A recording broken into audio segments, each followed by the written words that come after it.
Hello, I'm Ernest Dickerson, and welcome to Trailers from Hell. Today I'm going to talk about the Japanese masterpiece of supernatural horror, KWAIDAN, or actually it should be pronounced Kaidan. This movie was directed by Kobayashi Masaki in 1964, and it's one of the most beautiful supernatural films ever. It's a landmark in production design and cinematography. It's an anthology film based on Lafcadio Hearn's collection of Japanese folk tales.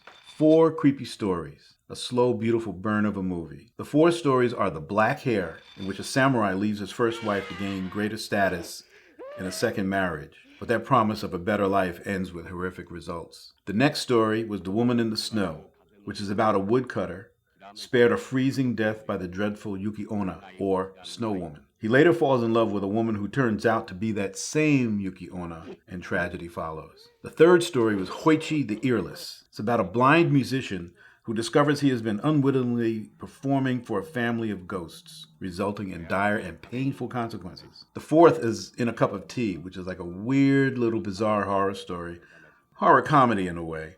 The samurai is continuously disturbed by the unexpected sight of a face staring at him from inside a cup of tea.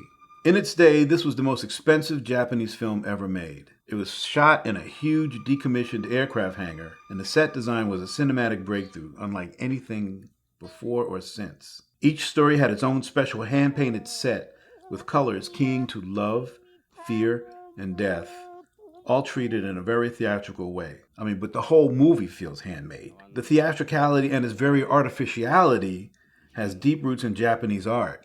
So this was done on purpose. But it's gorgeous to watch and gorgeous to listen to. The score is by the great composer Toru Takamatsu, and is unlike any other film score you've ever heard, filled with creaks and slams and cracks and whispered voices whooshing on the wind. Kaidan is thick with atmosphere.